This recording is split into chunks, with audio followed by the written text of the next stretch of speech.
Hello guys, today I will show you how to turn on screen keyboard in Windows Server 2016.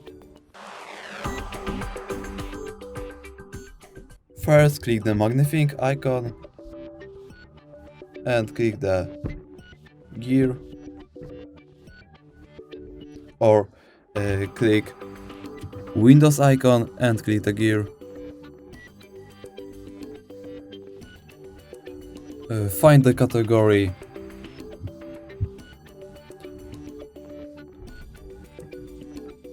Narrator.